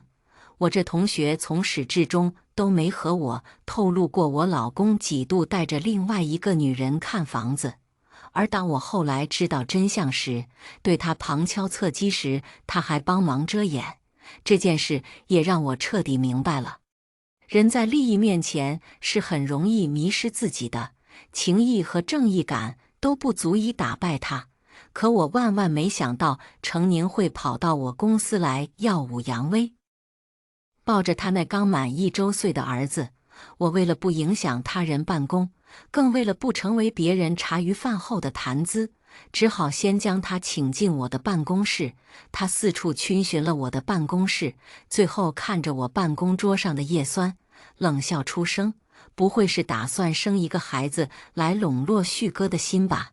太晚了，你要是先我一步生出孩子，搞不好你还能挽救你这早就岌岌可危的婚姻。但是现在，你根本毫无胜算，你的眼光太局限了。”我看着他手里那个一直含着奶嘴的乖小孩，淡淡的说了句：“你什么意思？”字面意思，看到叶酸你只能想到她是备孕的，却不知道她也能治疗贫血；看到女人打扮得漂亮，你只能想到她是在笼络男人，却不明白装扮自己也是她生活的真谛。你看到陶旭工作稳定，情绪价值给够，就觉得他是个不可多得的男人，却不知道他这样光鲜亮丽生活背后也有默默付出的女人。程宁听完毫不犹豫地说道：“你怎么知道我就不是那个在他背后秃立方默默付出的女人呢？他跟我在一起的时候很开心的，他说我做的饭是他吃过最好吃的，连洗的衣服都格外干净，我把他照顾得很好。”我忍不住吐槽他：“你做的这些事情，任何一个保姆都可以做得更好。”他忽然想到了什么，顿悟道：“说来说去，你就是觉得自己能挣钱呗。你觉得陶旭能拥有这样的生活，完全是因为你挣得足够多，没有我他也能过得不错，生活品质不同而已。你知道就好。可你不知道，你对陶旭的价值充其量是个高级保姆，而我对他的价值将远远高于一个挣钱机器。他需要一个高收入的老婆来维持高品质的生活，以保证他在老家人心目中成功人士的形象。他需要一个高知且高情商的老婆来帮他打开政界的另外一扇大门——夫人们的聚会。他需要一个能倾听他在工作中遇到的烦恼，给予他解决办法的解语花。我深知我的价值所在，所以我曾自大地以为我是不可替代的。我在这段感情里是稳操胜券的。然而是我低估了人是天生爱冒险和追求刺激的心理。不是所有人都能永远保持初心，也不是所有人在面对诱惑时能权衡利弊。我望着程宁轻描淡写地陈述道：“陶旭不理你了。”他有点惊讶道：“你怎么知道？”问完后像是怕在我面前落了下乘，便称道：“他只是对我去家里找你有点生气，他认为我们之间的感情不该牵扯到你，我应该相信他能处理好。”我有点惊异于他的天真和迟钝，转念一想，也对，也许陶旭就是看上了他这2点特质，他不会再见你了。怎么可能？他是我孩子的爸爸，他就算不要，我也不可能不要他的孩子吧？那你大可以等等看，这2个月他不会再跟你和你儿子见面，他每天晚上都会按时下班回家，他会去把首付退掉。因为我说要想我原谅他，就得把原本答应给你买房子的预算全都给我，换个更大的，钱全部都要从我账号走，无偿赠与我。我的声音不疾不徐，可程宁的脸色已经逐渐难看了。当然，他不会完全不搭理你，他会在最初的时候敷衍你，会说自己特别忙，无暇顾及你。等忙过这阵就好了，可等真的过了这一阵子，他就会彻底不搭理你了。程宁气愤道：“你别再胡说八道了，旭哥根本不是这样的人。那你就别相信我说的，回去慢慢等消息吧，等他功成归来迎娶你吧。他抱着已经熟睡的孩子就准备出门去。我好心地提醒他：“你可千万别在这段时间去他单位骚扰他，他最近正在升职的紧要关头，要是因为你官场失利，你的美梦和他的美梦可全都碎了。”我提高了音量道：“切记别在他竞选的时候去闹，领导倒是能替你做主，不过他可就完了。”程宁回头深深地看了我一眼，我的手机就在一刻响起。我朝他摇了摇手机：“也别再来找我了，你来一次，陶旭就得安抚我一次。我现在还有点烦他呢。”一切都如我所料的那样在进行。陶旭每天都按时回家，偶有加班也会打电话来报备。我有时接有时不接，完全看心情。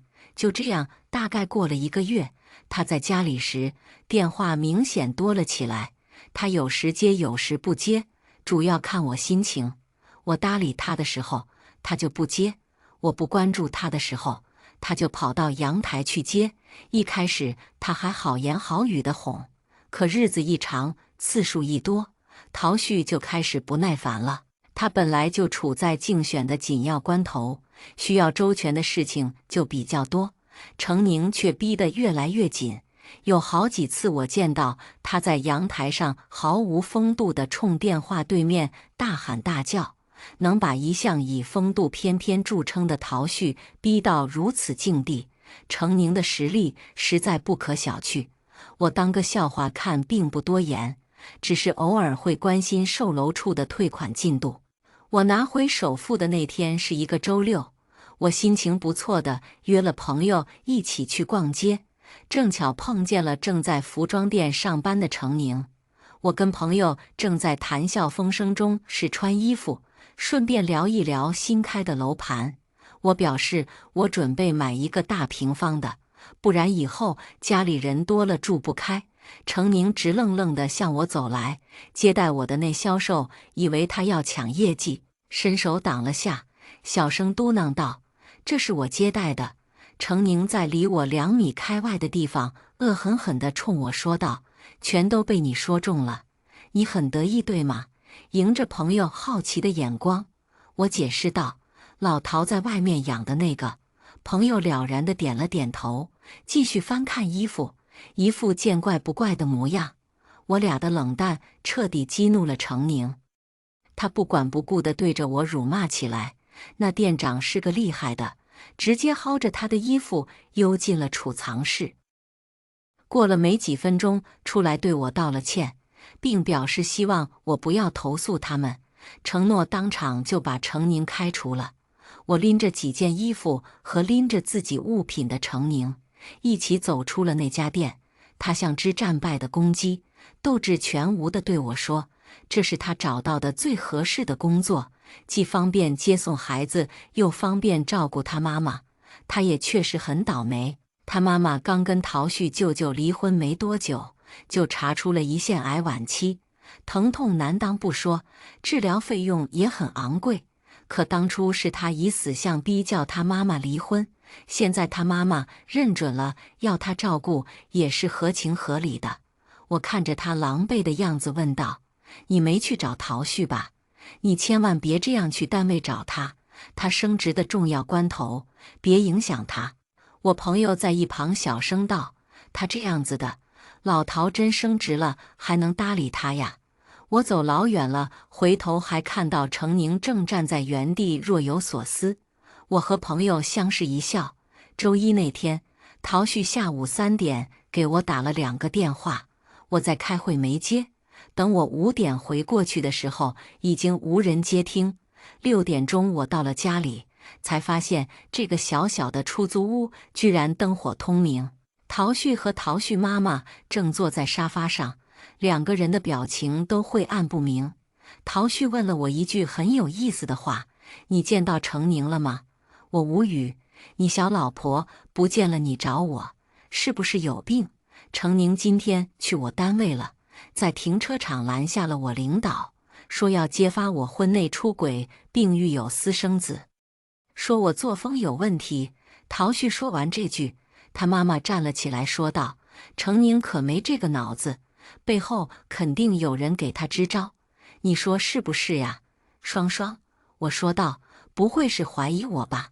他是来找过我，但是我可是千叮咛万嘱咐他，千万不要去单位找你，不信等你找到他，你去问他好了。他说明天有证据要递给我领导，我现在找不到他，现在单位已经有风言风语了，再传下去，我的仕途就是泡汤了。双双，你能帮我吗？我抬头看了他一眼，问道：怎么帮？帮我拉点赞助或者冠名吧。我们底下有活动要展开，都靠部门自己拉业绩，这个计入政绩的，你帮我，帮我吧。双双，只要你这次帮了我，我什么都答应你，我以后一定好好对你，我跟你好好过。陶旭妈妈也在一旁一边抹泪一边帮腔道：双双，一夜夫妻百日恩，你跟我们陶旭结婚这么年，抛开程宁不谈，那都是程宁勾引他的呀。我们陶旭真的心里只有你，你不能眼睁睁地看着他没了指望啊。我掏出了离婚协议，签字吧，签了我就帮你。他望着我说，之前我说了，竞选完成之后我就跟你离，你一天不签协议，我一天不安心。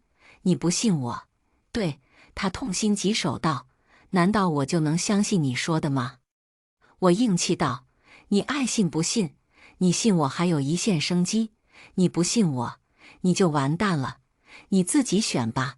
陶旭最终在离婚协议上签了字，然而第二天他婚内出轨，有私生子，收受贿赂，并向高层行贿的事情就被曝光了。大字报和小广告贴满了他们单位以及附近的大街小巷。陶旭社死的同时心大概也死了，他寄予与厚望的领导也被拉下了水。尽管程宁拼命解释他前一晚消失的理由是医院调整了他妈妈的治疗时间，他去护理，而那个治疗室不让带手机，陶旭还是把一腔怒气全部发泄在了他身上。听说两个人在医院就厮打了起来，陶旭本就是个花架子，没多少力气，仗着身高支棱了一会。程宁一开始没反应来，落了点下风，几分钟后他就表演了一番后来者居上。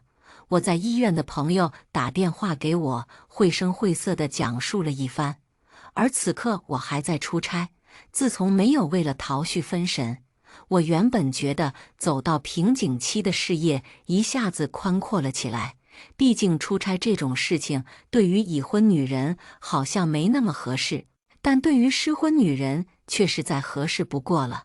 我连轴转了2个月，中间只回过一次租住的房子，正巧碰到在家里的陶旭，他被单位双开了。至于行贿受贿的事情，则还在调查当中，一旦核实了，法律的制裁是免不了的。我们约着去领了离婚证，他在签字时问我：“这就是你要的吗？”我迎着他的眼神一字一句，恳切地答道：“是的。”最后离开民政局时候，他对我说道：“我忽然想起很久以前你曾经说过，背叛你的人都不会有好下场，现在你满意了吗？”我知道他已经反应过来了，也许是那天跟程宁打完架，也许是1个月前，又或者是刚刚这一秒。我朝他笑了笑，很满意，祝你好运，生活待我有点薄情。我期待的生活永远离我一步之遥，我想要的永远棋差依着。可是那又怎么样呢？我依然活得自我，活得热烈，活得精彩。接下来我们来听下一个故事。刚做完美容回家，就刷到了一个户外直播，一群人正拉着一个横幅沿街行走，横幅上面写着诚挚小三，从我做起8个大字。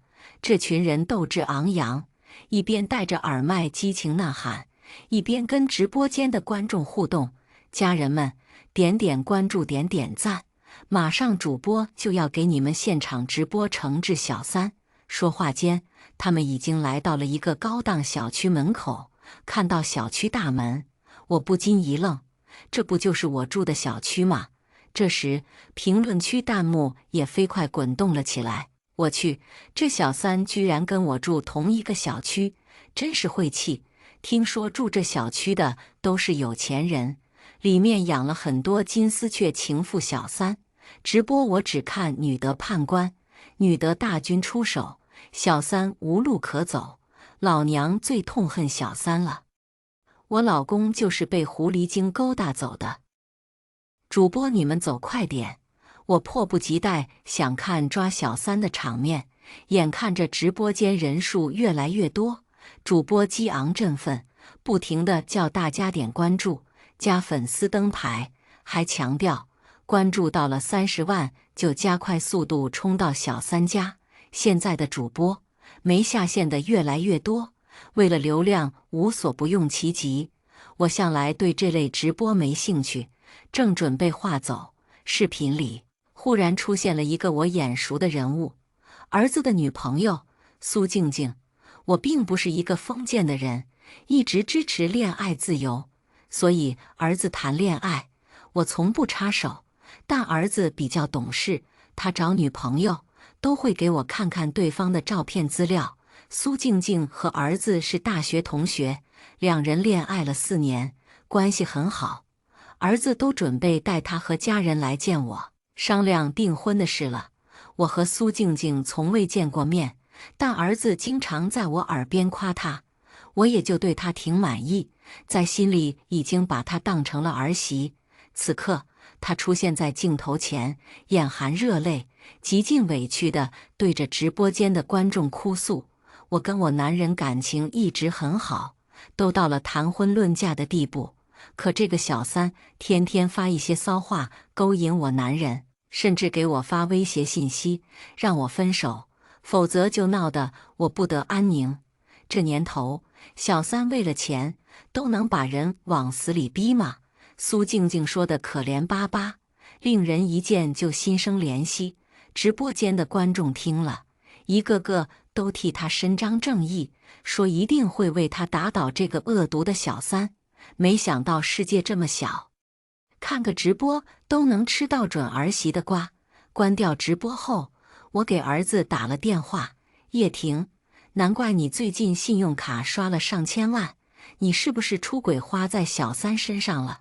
没有啊，卡都是在静静手上，应该是她用了吧，还狡辩呢，人家静静都要去打小三了。我跟你说，静静一看就是个好孩子，你要真对不起她，我打断你的腿。还有，我们家绝不允许挖人墙角的小三进门。挂断电话，门外突然响起了一阵敲门声，刚打开门，门外一股巨力直接将我弹开，一群人浩浩荡荡闯了进来。大家快看，这就是我们今天要惩治的小三，一个荡妇小三，靠睡男人住上了这么奢华的大房子，这到底是人性的扭曲，还是道德的沦丧？我刚站稳脚，几部手机就对到了我脸上，耳边也响起了各种难听的辱骂声。我抬眼一看，这不是刚刚那一群正在直播的人吗？他们抓小三怎么抓到我这来了？我立即开口解释：你们搞错了。话还没说完，苏静静突然一巴掌扇在了我脸上：你个生儿子没皮验的贱人，哪来的脸勾引我男人？突如其来的一巴掌把我打得目眩头晕。闯进我家的那些人争先恐后嘲讽着我：看你长得人模狗样的，做什么不好，偏偏去当小三，活该挨打。就是今天我们女德判官就是来教你怎么遵守3从4德的。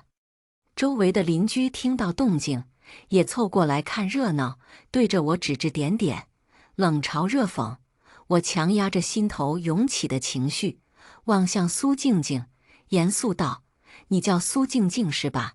你认错人了，我不是你要找的小三。念在苏静静是儿子的女朋友，又可能是儿子辜负了她，我便不打算因为一场误会跟她计较。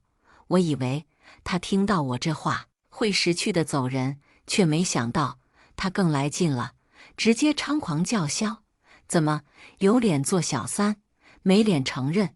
我可是亲耳听到你给我男人发微信叫宝贝的。听到这里，我才恍然大悟，原来苏静静口中的小三就是我这个老母亲，而原因竟是我叫了儿子一声宝贝，真的无语了。不过我没有像他在直播中所说的那样对他进行威胁和逼迫呀。看来这个苏静静并没我想象中的那样乖巧美好。我目光微冷，盯着苏静静，肃声道：苏静静，我劝你最好找霍叶婷问清楚，我跟他到底是什么关系，有什么好问的？你一看就是个不要脸的狐狸精。不用说，你肯定是为了钱勾搭我男人，毕竟我男人可是首富之子。说着，苏静静目光瞥向了我无名指上的钻戒，鄙夷道：你个贱女人，都有老公了，还来勾引我男人，你恶不恶心？一旁的主播们也趁机拱起了火，就是自己男人满足不了你，你就找别人的男人是吧？女人要恪守3从4德，你懂不懂？像你这么放荡的女人，放以前可是要进猪笼的。还有个主播捏着鼻子甩了甩手，阴阳怪气道：隔着老远都闻到了你身上那股欲求不满的骚味儿。直播间里各色弹幕也不断飘屏，对着我各种人身攻击。见所有人都在支持自己，苏静静愈发嚣张。她随意扫视了一眼客厅，指着一张椅子开口：把她绑在这，今天就让大家看看当小三的下场。立即有人从自己的包里掏出了一根提前准备好的麻花绳，一伙人毫不含糊，直接抓住我的手脚，强行将我推着按到了那张椅子上。苏静静接过绳子，迅速将我五花大绑。你们干什么？放开我！我被束缚在椅子上，挣扎着大喝道。可我越抗拒，他们越兴奋。一个主播直接把镜头对到我脸上来拍。家人们，惩治小三的直播大戏正式开始喽！我看着这群疯子，严厉道：你们这是非法入室绑架，罪名可不小，你们就不怕法律的制裁吗？苏静静毫不在意的嘲讽：笑话，你一个上不了台面的小三，还敢威胁我这个正牌女友？真以为野鸡攀上了枝头就能变凤凰是吧？我告诉你，野鸡就是野鸡，就算你穿得再好，住得再豪华，也掩盖不了你身上那股酸臭味。今天我偏要把你从我男人身上捞出来的油水都刮干净。说完，苏静静突然转身，看到什么砸什么。见状，主播们也来劲了。我们替天行道，惩治小三多年，就没见过像他这么嚣张的。就是他这是完全不把我们女德判官放在眼里呀！家人们，今天我们务必要好好教他做人，大家给我们点点赞，我带你们第一视角观看拆家。闻言，直播间各种点赞、飘屏，礼物不断，人数也节节攀升。那些观众仿佛忍无可忍般，纷纷让主播快点动手。主播们也不含糊，立即出动，对着我家就开始一通乱砸。我怒视着这群疯狗，愤恨道：你们真是无法无天呐！苏静静拿着一条帝王绿翡翠项链，当着我的面往地上狠狠一砸。我男人是首富之子，我未来婆婆是女首富，我就无法无天了。你能把我怎么样？项链砸落在地，四散开来，翡翠碎片四处飞溅。有眼尖的行家忽然捡起了地上的一块翡翠碎片，喃喃开口：这好像是纯正的帝王绿翡翠项链，放在拍卖会，起拍价最少都得2个亿。闻言，在场的人不禁倒吸了一口凉气，似乎没想到这项链的价格能贵到这么离谱。不过苏静静却不屑地嗤了一声：就凭她买得起这么贵的项链吗？肯定是从我男人那里骗来的呀！我砸自己男人的东西有什么问题吗？再说了，我的准婆婆是女首富，她可是很喜欢我的，过不了多久，我就会嫁入豪门，成为人上人。别说砸小三的东西了，我就算打死这小三，都不会有任何事。苏静静双手环胸，一副趾高气昂的样子，仿佛自己已经是至高无上的女王。原来她这么嚣张，依仗的竟然是我。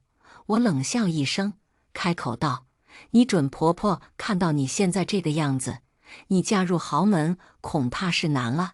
你这贱人，勾引我男人还不够，还诅咒我！我今天非得好好教训教训你！都给我继续砸，狠狠地砸！”说罢，苏静静首当其冲，再次对着我家疯狂打砸。那群主播也跟打了鸡血一样，开始更疯狂地打砸。这一次，他们是彻底豁出去了，砸得相当卖力。花瓶、古玩文宝、珠宝首饰，他们一个都不放过，拿起来就往地上砸个稀巴烂。高定衣服、限量款包包，他们全用剪刀一一剪破，简直就跟土匪进城一样。原本整洁干净的别墅，经过他们几分钟的扫荡后，瞬间变得一片狼藉，满地碎片垃圾。我看了眼放在桌上的手机，趁那群疯狗不注意之时，连人带椅一点一点地挪动自己。然而，就在我刚拿到手机准备报警的时候，其中一个眼尖的主播看到了，立马跑过来抢了我的手机，愤愤地砸在地上，还想报警。你一个不知廉耻的小三，哪来的脸？从你当小三的那一刻起，就该想到会有被人收拾的一天。就是，别以为当小三不犯法，就没人能管得了你。我们女的判官专治你这种道德败坏的贱人。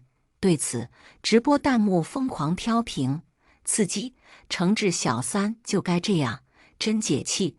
我看了眼地上摔碎的手机，再看了看疯狂打砸的人群，出言警告道：“赶紧收手吧，你们这样下去会摊上大事的。”面对我的警告，他们置之不理，反而砸得更兴奋了。有人甚至将我储物柜里收藏了多年的古董一一敲碎，连柜子都砸得面目全非。他们越砸越起劲，还不忘跟直播间的观众互动。家人们，今天这场直播看得过不过瘾？这女人真是又不要脸又爱装，竟然还收藏这么多古董，以为这样就能装扮成上流人士吗？这些宝贝被她收藏起来，简直就是一种侮辱。大家点点关注，我们才有动力继续为正义冲锋，让这个贱人的家变成和她匹配的垃圾堆。眼见这群人越来越疯狂，我也懒得再阻拦了，只是淡淡扫了眼房子里的摄像头，他们的作案过程已经被完整的记录了下来，到时候有一个算一个，我让他们全部吃不了兜着走。家人们，咱们再看看哪里还有遗漏，一定不要给这个小三留下任何一件完整的好东西。说着，一群人走到了我的卧室，开始翻箱倒柜。这有个储物盒，有人抱着一个雕琢精致的木盒从卧室里走了出来。见状，我脸色大变，别动那个！见我突然紧张了起来，苏静静冷笑着看向了我，呵呵，刚才不还强装淡定吗？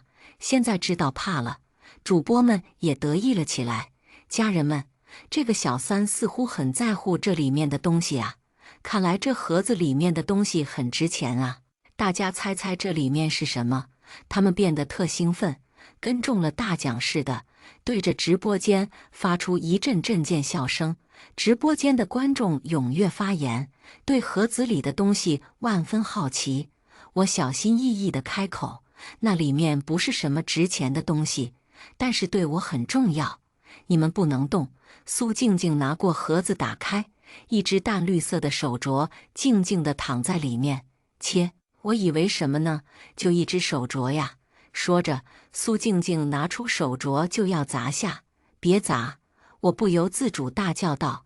苏静静玩味地看着我，给我一个不砸他的理由。我直言道：“我是霍叶婷的妈妈，这手镯是霍叶婷爸爸的遗物，你快把它还给我。即便是价值连城的古董被他们砸了，我也没皱一下眉头。但这只手镯是我老公送给我的结婚10周年纪念礼物，可就是在送礼物的那天，老公突发意外去世了。临死，他手里还紧紧攥着这只手镯，手镯里面承载着老公对我无尽的爱，及我对他最深的思念。他是我的逆鳞，我绝不能让他毁于一旦，只好用自己的身份来镇压苏静静。然而苏静静却一点不信。你是霍叶婷的妈，那我还是你奶奶呢？说着，她毫不犹豫，将镯子往地上用力一摔，砰！伴随着一道清脆声响，手镯4分5裂，一块块碎片洒落遍地。不，眼看着老公的遗物就这么被毁了，我心如刀绞，眼泪不由自主地流了出来。大家快看，这贱人竟然在哭，笑死！勾引男人当小三的时候，怎么不想想有今天？别以为法律不制裁小三，你就能无法无天。别忘了，这世上还有我们充满正义的女德判官。我看着地上的手镯碎片，红着眼道：“你们一定会后悔的。”我越伤心，他们就越开心，很多人都在放声大笑，拍手叫好。其中有个主播还把镜头对到我脸上来拍。家人们，看到没？这就是当小三的下场。只要我们女德判官出手，这世上就没有我们教训不了的小三。你们看看他现在的鬼样子，拿我们没办法，只能无能狂怒。哈哈哈！一时间666的弹幕狂飞，各种礼物特效在直播间疯狂飘屏。那些主播满意的就像是打了胜仗的将军，嘴都快笑歪了。而苏静静似乎还不满足，她突然从包里掏出一把小刀，来到我面前。你个贱人，不就是仗着自己有点姿色才去做小三的吗？今天我就刮花你的脸，看你以后还怎么勾引男人。说完，苏静静直接按着我的脸，用小刀在我脸上一刀又一刀地划着，每一刀落下都让我感受到钻心刺骨的痛，血滴快速从我脸上滴落，将我的肩膀都打湿了，鲜红一片，触目惊心。刻完了左脸，又刻右脸，短短几分钟的时间，我度日如年，如坠地狱。好了，苏静静满意一笑，然后掏出她的化妆镜，对着我“小三”2个字一左一右赫然呈现在我的两边脸上。不管你是谁，敢跟我抢男人，这就是下场。苏静静嘴角高调翘起，洋溢着胜利者的得意。其他人看到我脸上醒目的“小三”2个字，都不禁哈哈大笑。他们终于满意了，正要尽兴离场，就在这时，大门口忽然进来了一伙警察。物业经理说，这1号别墅触发了红色报警系统，请问这里发生了什么事？我强忍着脸上的刺痛，大声呼喊道：“警察同志，这些人私闯民宅，对我进行绑架、诽谤、故意伤害，肆意毁坏我家几千万的奢侈品，以及价值数亿的古董字画，这是我绝不接受任何调解，请你们务必严惩。”那一群得意忘形的女德判官一见警察来了，顿时就慌了神，但有几个激进分子依旧趾高气昂，大声叫嚣：“都别怕，我们代表的是正义，恪守的是女德，我们没错，就是帮受害者讨回公道，难道也犯法吗？”直播间的老铁可都是支持我们的，受到这几人的鼓舞，其他女德判官们顿时又振奋了士气，恢复了自己及正义的底气。警察扫了眼狼藉混乱的客厅，看到了被绑在椅子上满脸是血的我，立马皱紧了眉头，过来给我松绑。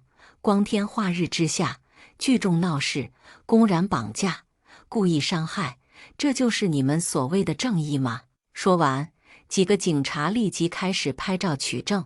警察同志，我这人平时最大的爱好就是收藏古董字画，地上被损坏的很多都是稀世藏品，价值我也没法细算，但初步估计最少10个亿。你们可以找专家好好鉴定一下，我不接受任何调解，只要他们一一赔偿。还有，我要求法医给我做伤情鉴定，我要他们为自己的行为付出代价。几个警察听了我的话，面色都变得很严峻。毁容，并且涉案金额如此巨大，这可是一个大案呐！你少在这狐假虎威，这些东西都是我男人的，我砸我男人的东西，还需要给你赔偿？你算个什么东西啊？还妄想让我付出代价？我男人可是首富之子，我是未来的豪门富太太，我看你们谁敢动我！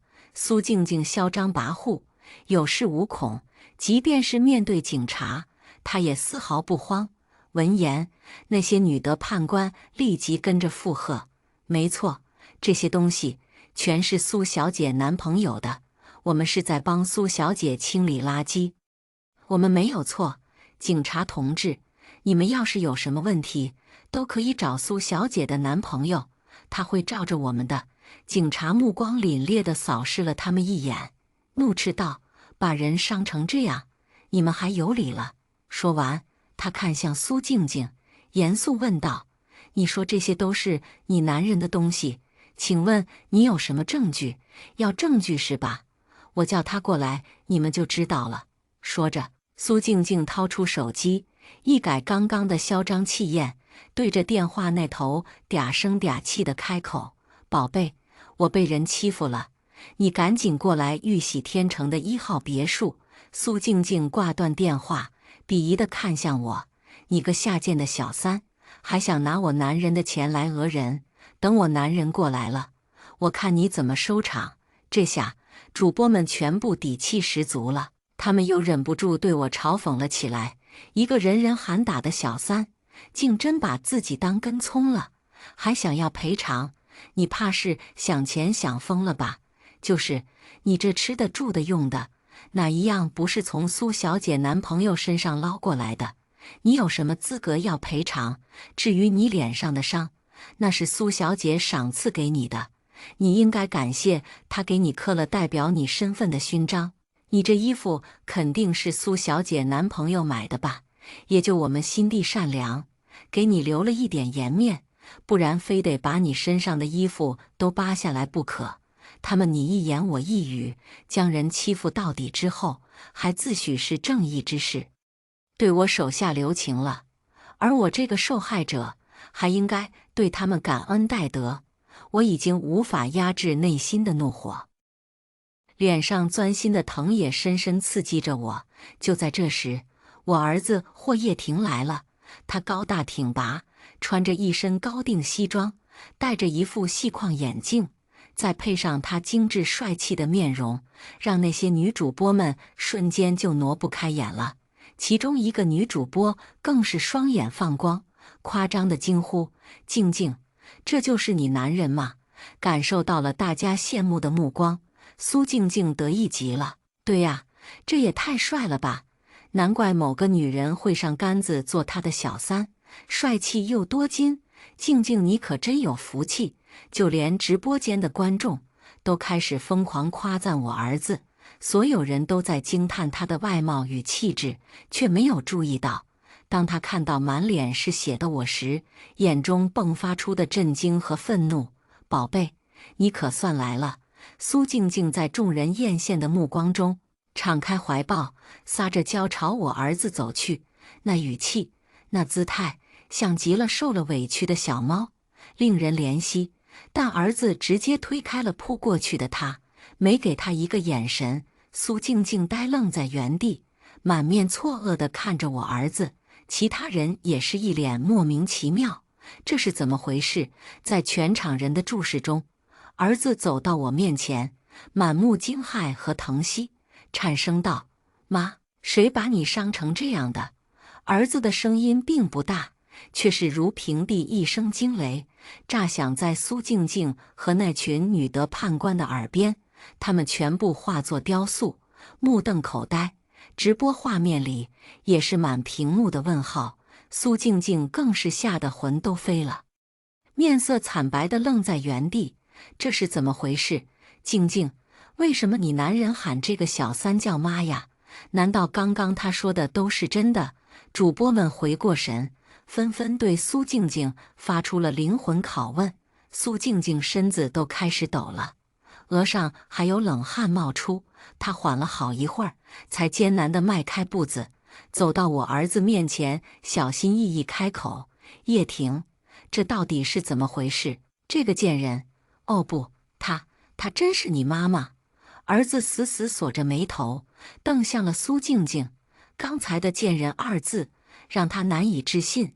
我指着苏静静，咬牙开口：“叶婷，你女朋友见家长的方式真是与众不同啊！带人把家里砸得面目全非，还亲手用刀子把我的脸划成了这个样子。”听到这，儿子双眼爆红，二话不说，一巴掌狠狠扇在了苏静静的脸上，怒吼道：“苏静静，你到底发了什么疯？为什么要这么对我妈？”苏静静被这巨大力道的一巴掌扇得连连倒退，但她顾不得疼，只感觉到惊恐。她根本无法接受这个事实。叶婷，我不是故意的，我不知道她是你妈妈。我之前看到你微信，听到她喊你宝贝，我以为……苏静静的声音戛然而止，她想狡辩，却不知道怎么说下去。我冷冷盯着苏静静，厉声道：“你不知道，我是不是提醒了你，让你问清楚我和叶婷之间的关系？我是不是跟你郑重说了，我是她妈妈？苏静静，我是真没想到你会这么没脑子，又如此狭隘恶毒。”说话时，我脸上依旧刺骨的疼，我心里更是愤恨之至。苏静静露出了生无可恋的神色，她语无伦次地祈求道：“阿姨，我真不是故意的，我只是因为太爱叶婷了，所以失去了理智。叶婷说你一直都很喜欢我的，你应该会原谅我的吧？”我脸上的血迹到现在都没干，真不知道苏静静怎么有脸说出这样的话。在她身上，我深刻体会到了什么叫人性的善变和无耻。我冷哼一声，反问道：“你觉得呢？”话落，我对着警察严肃道：“警察同志，请先把他们带回警局调查吧，我验伤之后稍作处理就过去。”“行。”警察点了点头，很迅速地将现场的人全部带去了警局。临走前还叮嘱我把所有损坏物品的价值证明，类似购买发票之类的东西以及伤情报告都带上，到时候逐一清算。儿子带着我验伤包扎好之后，便和我一同带上了所有的资料，去往了警局。警局内，那些原本气焰嚣张的女德判官，此刻全都愁眉不展。苏静静更是双眼通红，形容憔悴，整个人像是被放干了血一般。她应该是受打击最大的那个，不单单是要面对巨额赔偿，更重要的是，她今天是奔着打小三来的，结果闹了半天，小三没抓到，还把自己最大的倚仗未来的婆婆给彻底得罪了，这无疑是断送了她的豪门梦。她当然没法接受这个事实。警察拿着我带来的资料一一核对，最后清算出苏静静等人总共打砸毁坏的物件总价值10亿7千万。一听到这个数字，众人纷纷骇然变色。这怎么可能啊？她一个女人怎么能赚这么多钱？对呀，警察同志，虽说她是女首富，但我建议你们好好查查她那些钱的来路，说不定都是些脏钱。对，听说她老公早死了，她那些钱肯定都是一些不干不净的钱。女的判官仍旧不服，还在做着垂死挣扎。他们不信我的钱来路干净，字字句句都是诋毁。闻言，警察冷哼了一声：“女人怎么了？女人就不能自己会赚钱了？人家可是高材生，很早就混到了金融界的金字塔顶尖。她是我们省最成功的女企业家，人家年年做慈善，帮助了不少贫困山区的儿童，可不是你们这些人能随意诋毁的。”一听这话，苏静静等人看向我的目光顿时就不一样了。上一刻，我还是他们口中靠着帮男人过活的小三，这一刻，我已是他们可望不可及的顶尖富豪。警察继续道：“光是你们造成的金额损失，就足够你们把牢底坐穿了。有时间在这怀疑人家，还不如好好想想怎么赔偿。毕竟他可是坚决表明不接受任何调解的。10亿7千万，这对在场的每一个人来说，都是天文数字。他们赔不起，只能继续耍赖。”几个女的判官依旧义正辞严，对我不满道：“你有这么多钱，还针对我们干嘛？这只是个误会而已，说开了就行了。至于把我们往绝路上逼嘛，身为女首富，你该不会这点气度都没有，还跟我们计较这点钱吧？”他们一个个说得理直气壮，仿佛10亿7千万对他们来说就是动动嘴皮子的事，又或者说，他们觉得我有钱就该当一个冤大头，吃下这个亏。我冷笑一声，直接道：“在你们砸东西之前，我可是给过你们很多次机会的，但你们不听劝，现在还想道德绑架我，要我别跟你们计较。你们是真当我好欺负吗？怎么了？有本事砸，没本事赔。”这群自以为正义的女的判官，看上去好似是在替受害者打抱不平，可实际上却是为了博人眼球，毫无下限。他们要的哪是什么正义，分明就是流量和钱。若只是单纯打砸我家里那些无关紧要的东西也就算了，可偏偏他们协助苏静静刮伤了我的脸，还毁坏了我老公送我的手镯。如果这次我不好好惩治他们，下次受害的将会是更多因流量而蒙受冤屈的无辜人士，所以我绝不原谅。到现在，我的态度已经非常明确了。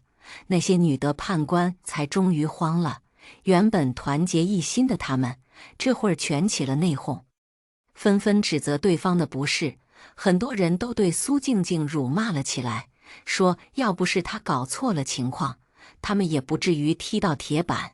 一通甩锅后，他们一个个又开始为自己狡辩，都说自己没砸什么，全部都是别人砸的。后来我拿出家里的监控，在高清摄像头的监控之下，他们才闭上了嘴，哑口无言。每个人都只能按照自己所砸物件的价值来进行赔偿。有的人为了不坐牢，砸锅卖铁，东拼西凑，完成赔偿之后颓然离去；有的人口袋空空，钱也借不到，只能依法被关押拘留。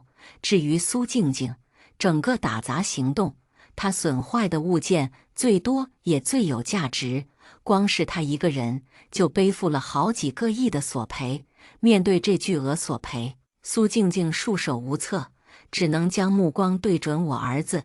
她拉着我儿子的手，神似无骨般摇晃着自己的身子，撒娇祈求道：“叶婷，你看在我们这么多年感情的份上，就帮帮我，劝劝你妈妈吧。这么多钱，就算把我卖了也赔不起呀。再说了，我们都快成为一家人了，一家人谈钱多伤感情呀，你说是不是？”苏静静说着，大眼睛里都蓄满了泪，声泪俱下，楚楚可怜。儿子这会儿哪还有心思怜香惜玉？